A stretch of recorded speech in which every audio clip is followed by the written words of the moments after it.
Brooding chicks is the most important part of getting your chickens off to a good start. So before you bring your chicks home, you need to have a place ready and all the equipment in place to get them off to a great, healthy start. So one of the first things you need if you're not using a broody hen is a heat source for your chicks. You can use a brooder bulb or you can use a chick heating plate, which is one of the things I use. You're also going to need a feeder. And there are several different kinds specifically made for chicks. You're going to need a water fount. And again, these are made for chicks. They're smaller. You want to take some precautions so that it's not so deep that the chicks can drown. You also want to have some crumble feed. Here's a piece of like a bigger layer. You want the crumble, which is small enough for chicks, and you can find that at the store. You can get medicated or non-medicated, but it's specifically for chicks, so that's important. And another thing that I always like to use is an electrolyte of some sort. You can also use Nutri-Drench, just something to get them off to a good start in their water. So once you have gathered your equipment, you need to know where you're going to keep those chicks. Here is one thing I love to use. It's a big shipping container, and it's probably, I'd say, 4 feet by maybe, I don't know, 2 or 3, probably more like 3, and it gives the chicks a really nice area to grow. And I can usually keep them in here until, depending on how many I have, until they're like 3 weeks old. So this is one option. They grow fast, so make sure that you have that consideration in place, that you're going to need something big for them. Another thing I like to use is just a Rubbermaid tub. I use this for maybe the first couple days. You can get away with it for a week, depending again on how many chicks that you have. So I'll show you how I've got these set up. With one, I have my heat lamp. This has a 250 watt bulb in it. Sometimes you can get away with a lesser wattage bulb depending on where you have them. This is in a colder garage, so I want them to have that heat, and we will talk about raising and lowering it. So I have it up on an arm bracket that I can raise it and lower it, and it also holds it very steady so it can't fall down, because fire is definitely a concern with this. Now in my little Rubbermaid tub, I have my heat plate, which could stand a cleaning, but here it is. It's not completely clean on the top, but I've got my heat plate in there ready to go, and I'm going to put my feed and water at the other end of this tub. That keeps them in a smaller space for the first couple days, and I don't feel I have to chase them around as much with this heat plate because sometimes they get stuck out from under it.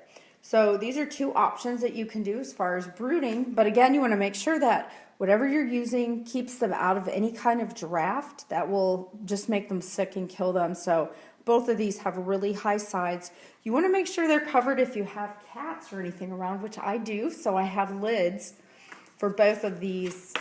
This Rubbermaid tub has a really neat, you just cut out the center of the lid, and I use this is a vinyl covered hardware cloth, and just zip tie it in. So that makes for a really nice cover on it. I can also use this tub to transport chickens as well. For this, I also have a screened cover with hardware cloth to keep my cats out of my chickens. So I will show you what we do when we get those chicks and how to fill up their water and have it ready. For food and water, the first day or so while they're just learning how to eat, I like to just keep their food in an open container so that they see it really well. Once they start kicking it all over, I'll put the lids back on it, the covers like this one is. But I always start out with food either on a paper plate or I'm just going to leave it in here. And for the water, you want to carefully follow the directions on your electrolyte. This is a 1/3 teaspoon per gallon. I have much less in this little thing, so I'm just going to put a pinch or so, a little bit. I will calculate that out. Put it in, and I use a room temperature water to start. You don't want to start them with super cold water, so I just make it room temperature for their first little drinks, and then usually by the second day I will go ahead and start using regular water. So get your waters and your feeders ready. Once you have your new chicks and you get them into the brooder, you want to introduce them to their food and water, and it's not necessary to drown them in the water, but you can just carefully take them over and dip their beak in there a little bit. And I also like to kind of sprinkle their food wherever I have it to get them interested in coming over. So you can see that they're kind of going after food and water. They're running around. I just got them out of the incubator. When I'm looking at my brooder light placement, I want to see that these chicks are running around, that they're comfortable, that they are spread out throughout their little brooder area. If you start seeing them squished around the outside, trying to squish away from that light, then you know that your light it's too hot and it needs to be brought up. So again, it's important to have it on something where you can raise it and lower it. And I've already brought it up a little bit because they were smashed out away from it. But if you're hearing them scream and peep and they're all huddled, you know, under that light and crunching up together, then you know they're too cold. So you need to lower it that way. And that is going to change as they grow. I think it's 5 degrees every week or so, but you'll be able to tell by how they act. So that heat is very, very important to them when they're this little. And if you're using a chick plate like we have over here, can you hear them? They're inside there.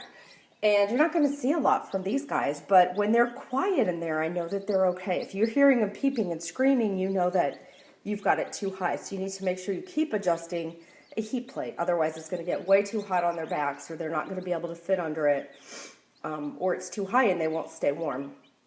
So just have to keep a good eye on your chicks and make sure that you keep giving them fresh food and water, especially when it's under a brooder light like this one is, because that water is going to be a little bit warmer and it seems like bacteria and yuck could grow in there better. So I'm careful to change that water frequently. You want to keep an eye on all your chicks to make sure they're eating and drinking and they're all moving around okay. So that will get you off to a good start with your chicks. Thanks so much for watching.